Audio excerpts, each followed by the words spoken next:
오순절 거룩한 성령께서 충만한 은혜 주신다. 그 증거로서 승리 얻겠네. 근구속받은 우리들 흩어진 초대교회 성도들 담대한 복음 증거로 순교한 그들 따라 우리도 나가서 복음 전하세. 불같은 성령 임하셔서 풍성한 은혜와 주 사랑 주소서.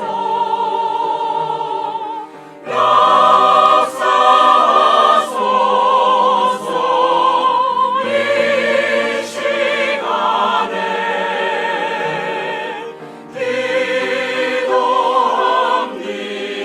기도합니다. 성령의 충만을.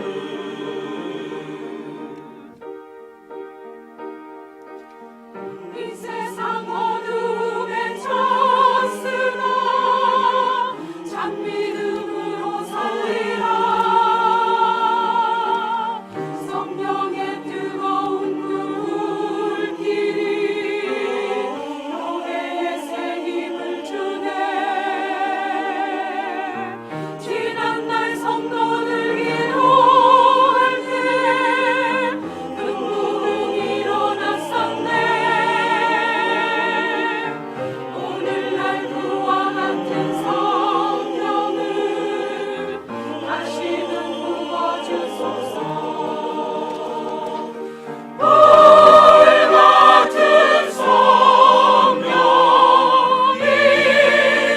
임하셔서 풍성한 은혜와 주 사랑 주소서.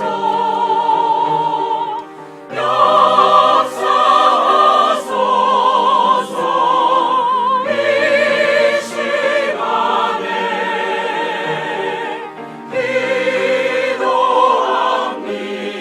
기도합니다. 성령의 충만을. 불같은 성령 임하셔서 풍성한 은혜와 주 사랑 주소서.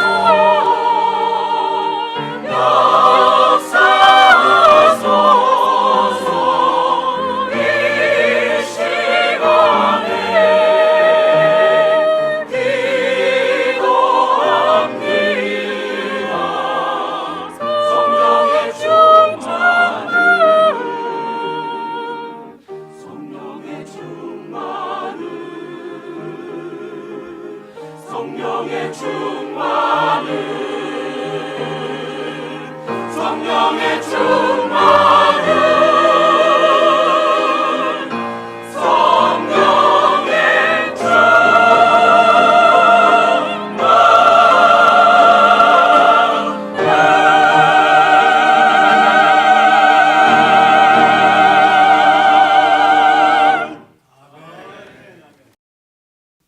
사 장 20절 말씀에서 24절 말씀까지입니다. 제가 가진 신약성경 147쪽이죠. 하나님의 말씀 봉독해 드리겠습니다. 우리 조상들은 이 산에서 예배하였는데 당신들의 말은 예배할 곳이 예루살렘에 있다 하더이다. 예수께서 이르시되 여자여 내 말을 믿으라. 이 산에서도 말고 예루살렘에서도 말고 너희가 아버지께 예배할 때가 이르리라. 너희는 알지 못하는 것을 예배하고 우리는 아는 것을 예배하노니 이는 구원이 유대인에게서 남이라. 아버지께 참되게 예배하는 자들은 영과 진리로 예배할 때가 오나니 곧 이때라. 아버지께서는 자기에게 이렇게 예배하는 자들을 찾으시느니라. 하나님은 영이시니 예배하는 자가 영과 진리로 예배할지니라. 아멘. 저 여러분들이 예수 그리스도를 나의 구주로 믿고 영접하였을 때 하나님의 자녀가 됩니다. 하나님의 자녀가 되는 순간부터 시작되는 것이 있습니다. 놀라운 시작, 놀라운 변화. It is an amazing starting point. 바로 예배입니다. 예수 믿기 전에는 우리가 예배를 안 드렸어요. 예수 믿고 나서 이제 우리는 하나님께 예배를 드리는 자들이 되었다면 이 예배가 얼마나 그리스도인의 삶에 있어서 가장 중요한가를 우리가 깨달을 수가 있습니다. 하나님께서 여러분들을 창조하신 목적도 바로 예배 때문이래요. 이사야 43장 21절에서 이 백성은 나를 위하여 지었나니 곧 나를 예배하게 하려 함이라. 하나님을 찬송하게 하려고 여러분들을 지으셨대요. 그렇다면 인간의 가장 창조된 근본된 목적은 무엇입니까? 예배예요. 그래서 여러분 인간이 가장 존엄성 있고 가장 가치 있고 가장 아름답고 가장 고상할 때가 언제인지 아십니까? 지으심 받은 목적대로 하나님을 예배할 때가 가장 인간으로서는 최고의 가치, 최고의 아름다움, 보람이에요. 그래서 우리 삶에 예배가 없다면은 we are nothing. 우리는 아무것도 아닌 것이 되는 거예요. 누가 저에게 내가 당신에게 두 가지 선택을 주겠어. 예배 드리지 않는 삶을 택하겠어? 죽음을 택하겠어? 제가 뭘 택할까요? 저는 죽음을 택할 거예요. 왜냐하면 제 삶에 있어서 예배 드리지 않는 삶은 저는 상상할 수가 없어요. 차라리 천국 가서 하나님을 영원토록 예배 드리는 것이 훨씬 여러분 낫죠. 그래서 그리스도인들이라면 가장 우리가 가치 있게, 가장 영광되게, 가장 특권 있게, 가장 감사하게 여길 수 있는 것은 바로 예배. 이 사실 여러분들 아셔야 됩니다. 예배가 그렇게 이게 가치 있는 건가? 그래서 여러분들 아마 이런 말만 들어보셨죠? 예배에 성공하세요. 예배에 우선시하세요. 예배에 목숨을 거세요. 아니 여러분들 들어보셨을 거예요. 그 말은 아무리 여러분 강조해도 부족함이 없습니다. 우리 교회가 처음 개척했을 때 교회 5대 사역 목표에서 첫 번째는 무엇입니까? 신령과 진정으로 예배하는 교회. 장로님 기도해 주셨죠. 그래서 그 예배를 제쳐놓을 수가 없어요. 모든 사역 우뚝 서 있는 중심이 바로 예배입니다. 그래서 교회는 무엇보다도 이 예배에 여러분들이 성공하셔야 돼요. 아무리 강조해도 이게 예배가 얼마나 참 중요한지. 우리가 보통 평균 교인이요 1년에 한 200회 예배를 드린답니다. 주일날 예배 50번, 또 금요 예배, 수요 예배 또 50번, 또 목장 예배, 또 새벽 예배 다 포함하면은 한 200회 많이 드리는데 많이 예배를 드려요. 참 축복이죠. 그런데 그 많이 드려지는 그 많은 횟수 예배 가운데 여러분들은 얼마나 하나님께 진정한 예배를 우리는 드리고 있을까? 하나님께서 만약 그 예배들을 평가하셨다면 우리는 얼마나 진정한 예배를 주님께 드렸을까? 오늘 말씀 보니까 참 예배하는 자는, 진정으로 예배하는 자는 하나님이 말씀해 주셨는데, 그래서 오늘 말씀을 통해서 진정한 예배가 무엇인가에 대해서 깨닫게 되시기를 주 여러분으로 축복합니다. 여러분 참 예배요, 진정한 예배가 되기 위해서는요 가장 중요한 거, 이거 놓치면 예배는 끝나는 겁니다. 가장 중요한 것은 예배의 대상을 아셔야 돼요. 예배의 대상이 우리가 모르고 있고 없다면은 그것은 예배가 성립이 안 돼요. 아무리 이 예배당이 웅장하고 아무리 사람들이 많이 모이고 아무리 프로그램 예배 절차가 잘 미끄럽게 짜여져 있다 하더라도 예배의 대상이 없고 예배 대상을 내가 알지 못하면은 이게 다 소용이 없다는 거예요. 여러분들 만약 대통령이 연설한다, 어떤 유명한 연예인이 공연한다, 그래서 우리가 바쁜 시간 내서 갔어요. 그냥 그 콘서트 홀이 뭐 웅장하고 조명시설 화려하고 사람들 많이 모였는데 대통령이 주인공이 안 나왔어요. 연예인이 안 나왔어요. 그럼 우리 어떻게 됩니까? 제가 전에 한 연예인이 온다 그래가지고 어렸을 때 가봤는데 연예인이 안 나왔어요. 뒤에서 야유가 나와요. 그 암흑 연예인 빨리 나오라 그래! 막 소리 막 지르는 거예요. 고래고래 지릅니다. 그러다가 한 시간 거짓 넘어서 나오니까 다 그냥 사람들 또 그냥 막 열광을 하는 기억이 납니다. 그러니까 그 모임 장소에 주인공이 나타나지 않으면 아무 소용이 없어요. 여러분, 그래서 예배의 최고 가치는 무엇입니까? 바로 예배의 주인공. 누굽니까? 예배의 대상.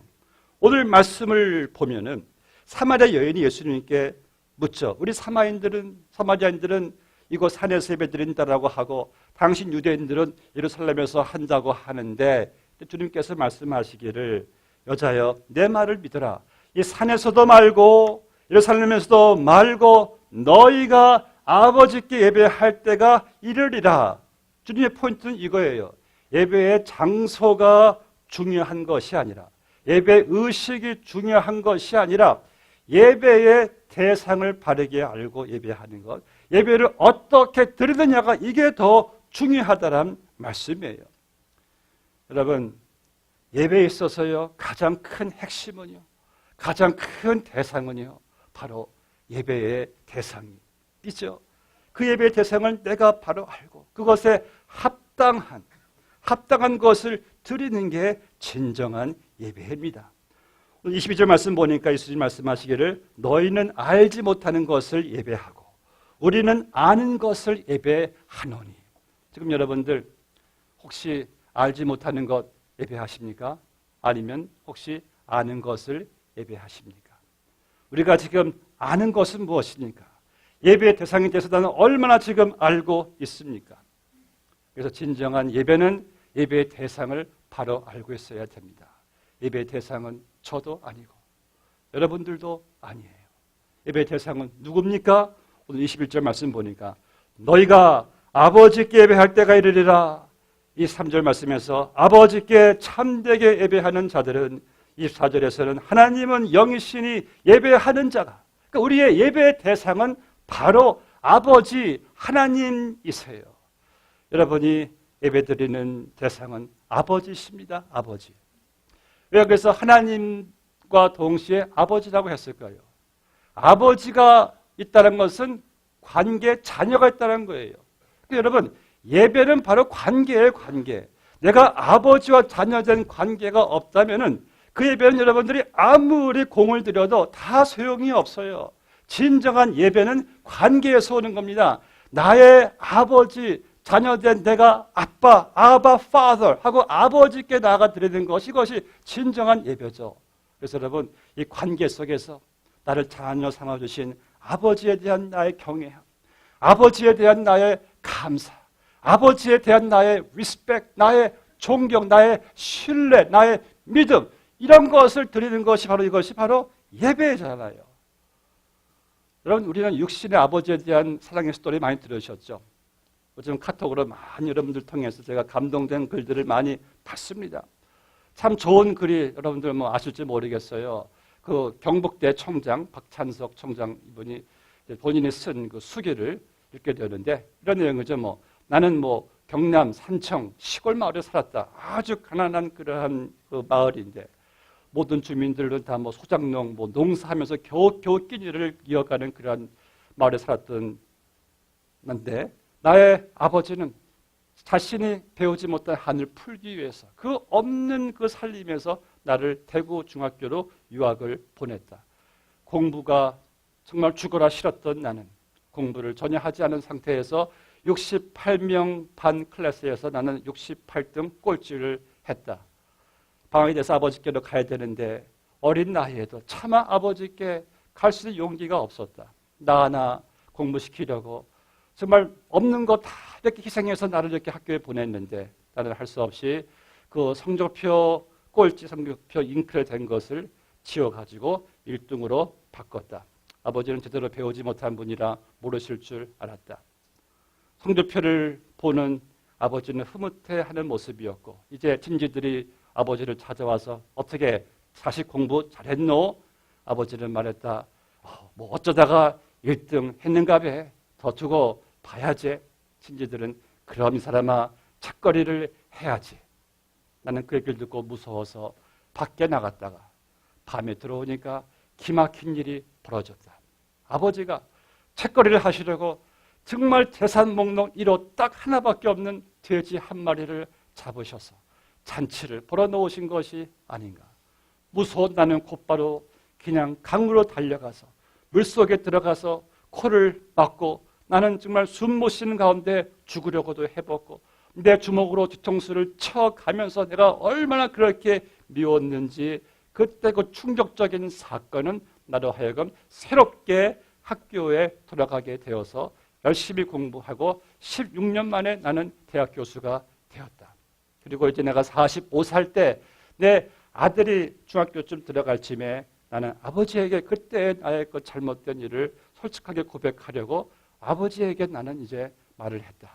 아버지, 그때요 33년 전에 제가 보여드렸던 그 성조표는 사실 그때 아버지는 내 이 말을 막으면서 그만해라.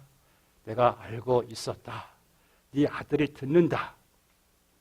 나는 위조된 성조표를 알면서도 재산 목록 1호 돼지를 잡아주신 그 아버지의 마음을 대학 총장이고 교수이고 박사인 나는 감히 지금도 알 수가 없다. 참 여러분, 저는 제 마음에 감동을 주는 그런 스토리였어요.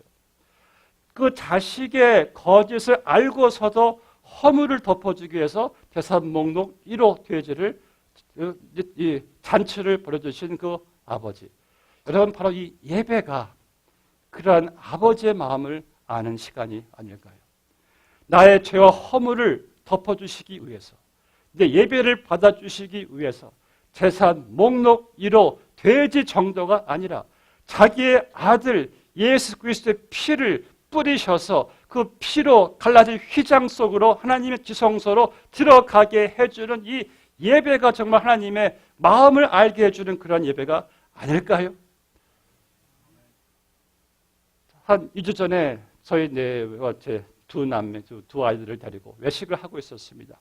말하는 가운데 아들 녀석이 기특해가지고 오른 팔 위쪽을 그냥 손으로 딱 치면서 이 자식 딱 치니까 애가 아! 하고 비명을 그냥 지르는 거예요. 아니 왜 그래? 하니까 옆에 있는 딸애가 아빠 지금 오빠 여기 타투 지우고 있잖아요. 문신 지우고 있잖아. 얘가 대학교 1학년 때 이제 그렇게 원했던 타투를 이제 제가 하고 왔어요. 오른쪽에.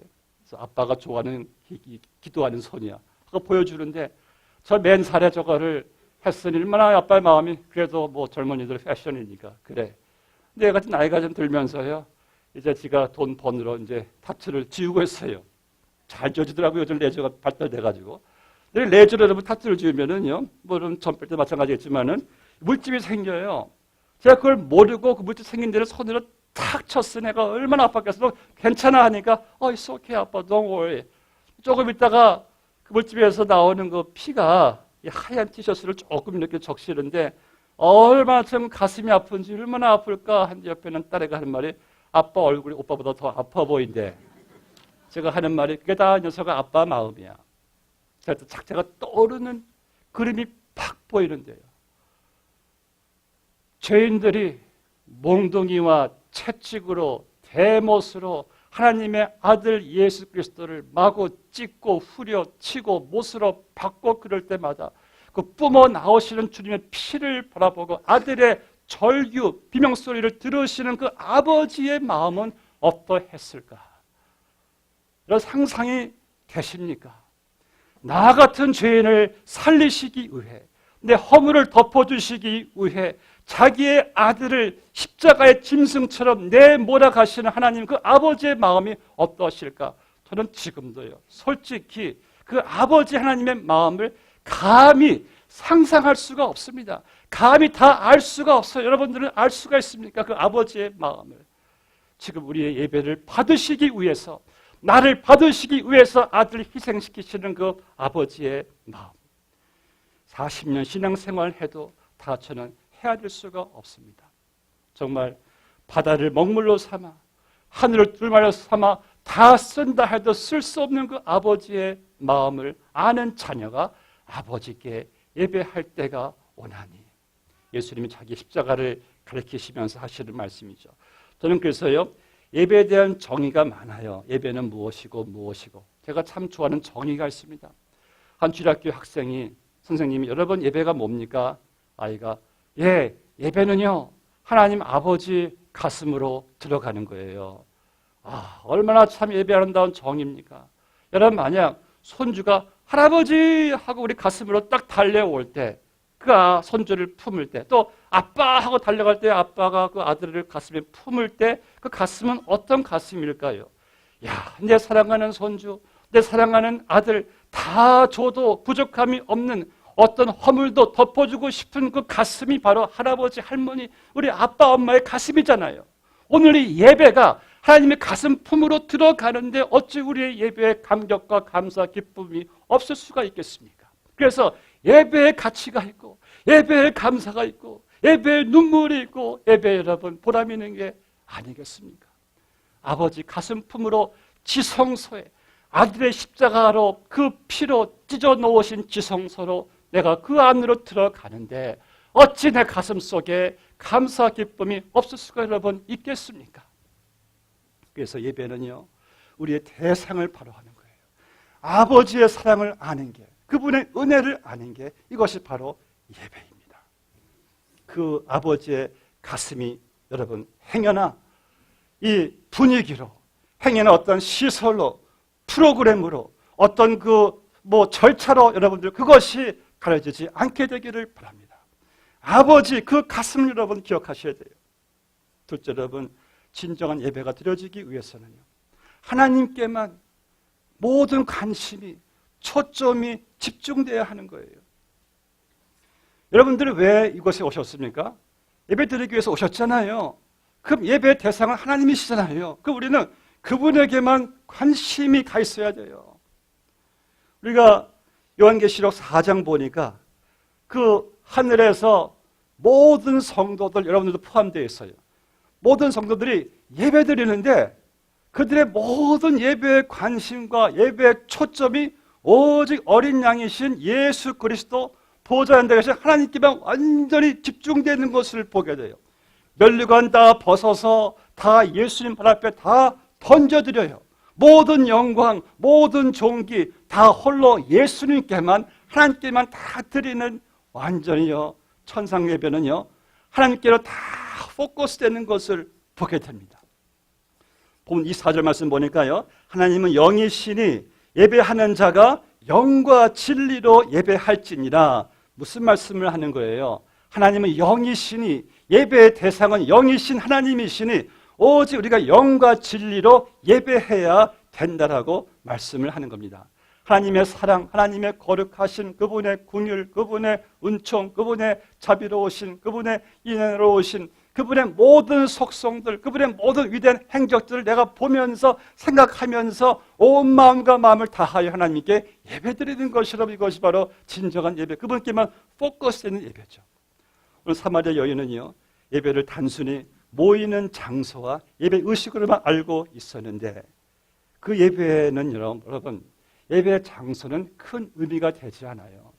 예배 의식도 큰 의미가 없습니다.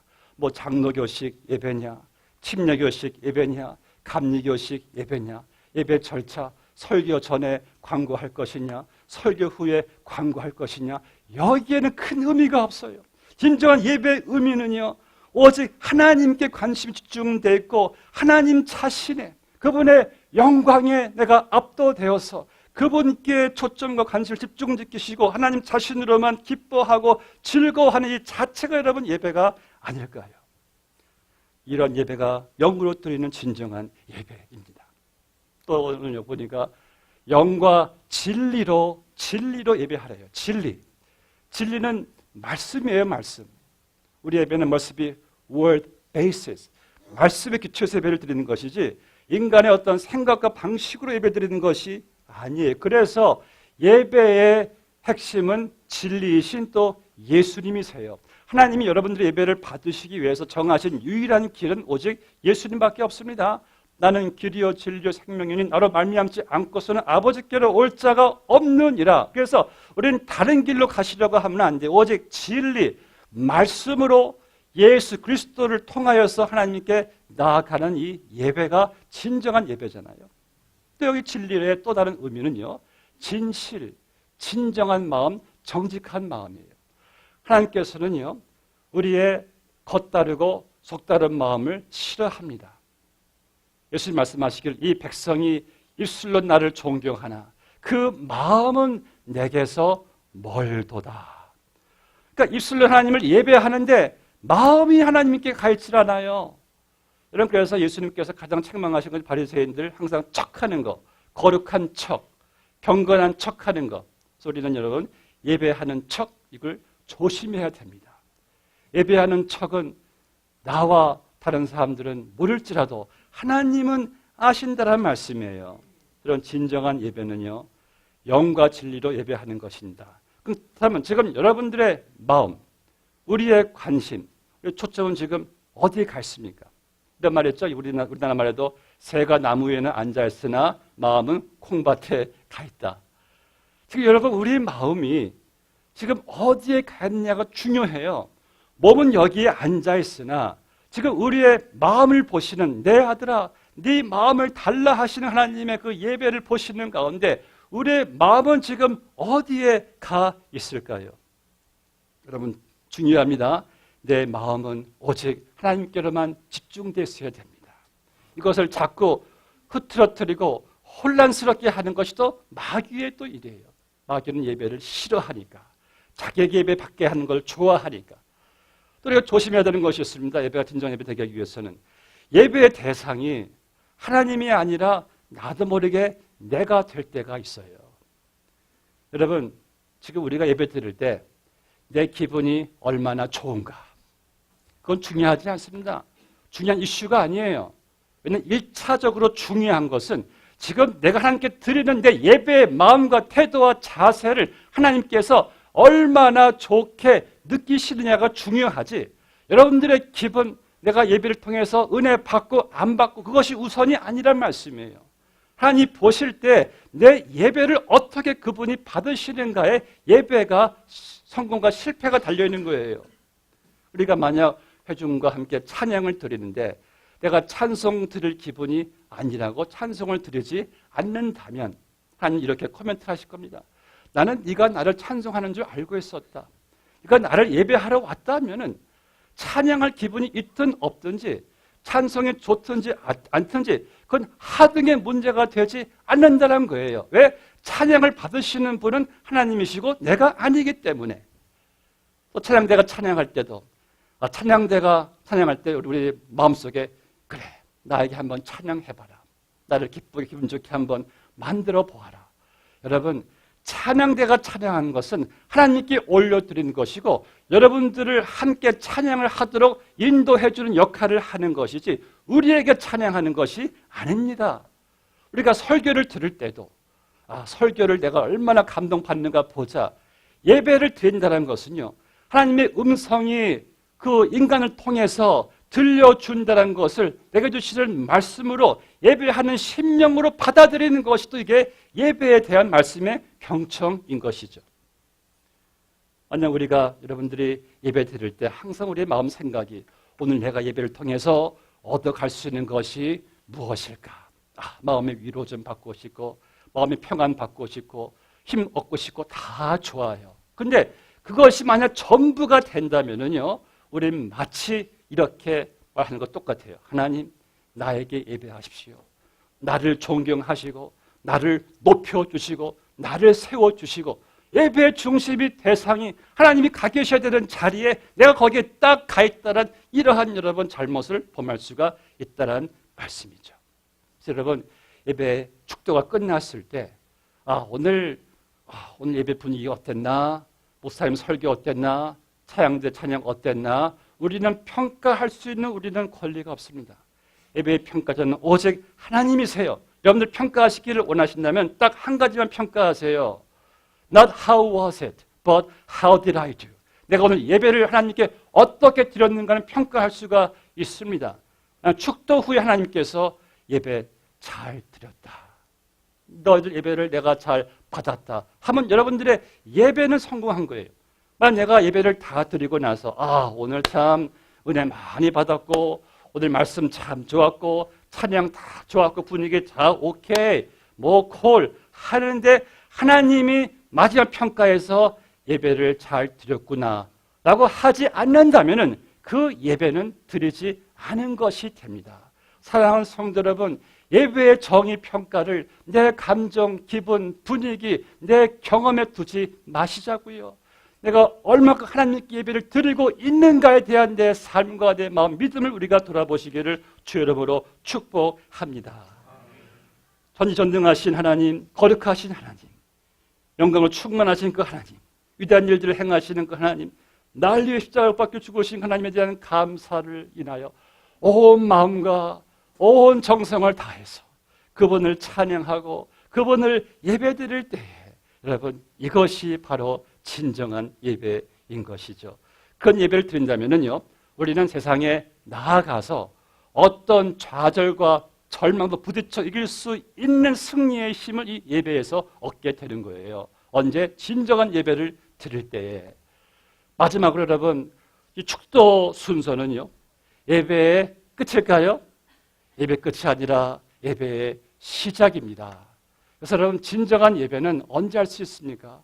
축도가 마치고 나서 이어지는 내 삶을 통해서 알게 되는 거예요. 우리 사마리아 여인 보니까 전까지는 예배의 장소만 포커스하고 있었고 예배의 의식만 포커스하고 있었는데 예수님 만나고 나서부터는 이 여인이, 그렇게 숨어 살았던 여인이요, 동네에 들어가서 그냥 예수 메시아를 그냥 강하게 증거하는 것을 보게 돼요. 그 쭈그렸던 가슴을 활짝 펴고 자존감 완전히 그냥 다 회복함 속에서 예수를 막 증거하는, 이게 바로 예수님 만나는 예배구나.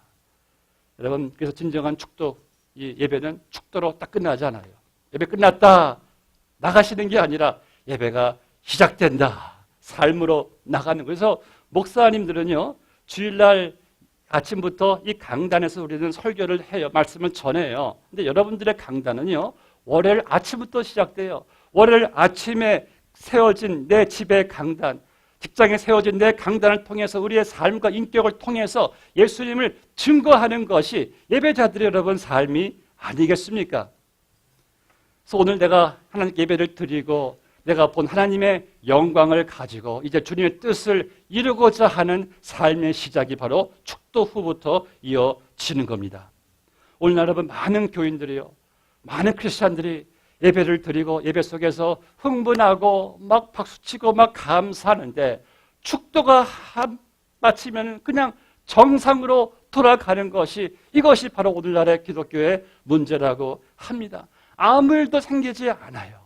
예배 전까지만 해도 좋았는 예배 후에 그냥 정상으로 삶이 돌아갈 때에 이것을 우리가 진정한 예배라고 말씀할 수가 있을까? 여러분, 이 악한 마귀는요, 우리 예배를 어떻게 해서라도 방해를 합니다. 그런데 그걸 아셔야 돼요. 오늘은 3.1절 96주년을 맞이하는 독립기념일이죠. 96년 전에 신앙의 선배들이 33인의 주동인들인데 거기에서 거진 대부분이 다 장로님들, 크리스찬들, 집사님들이었어요. 이분들이, 믿음의 선배들이, 교회들이 모두가 나와서 목숨을 걸고 독립을 외쳤어요. 그리고 일제 총칼의 두려움을 이긴 그 3.1절의 그 결과가 지금 대한민국의 독립을 하게 되었습니다. 저는 그러한 좀 내용을 좀 어제 읽으면서요, 독립을 위해서 자기 목숨을 걸고 나아가 두려움을 이겼던 믿음의 선배들처럼 우리가 예배에, 정말 생명보다 귀한 이 예배에 우리가 목숨을 걸 수는 없을까? 나를 예배하기 위해 하나님께서 창조하셨다면, 구원을 주셨다면, 진짜 여러분들에게 마지막 순서로 동영상을 보여드릴 거예요. 세계 각처에서 정말 목숨 걸고 예배드리는 그들의 모습을 보면서 도전되시기를 바랍니다. 주님 말씀하시기를 아버지께는 자기에게 이렇게 예배하는 자들을 찾으시기 때문에. 잠깐 보고 기도하겠습니다.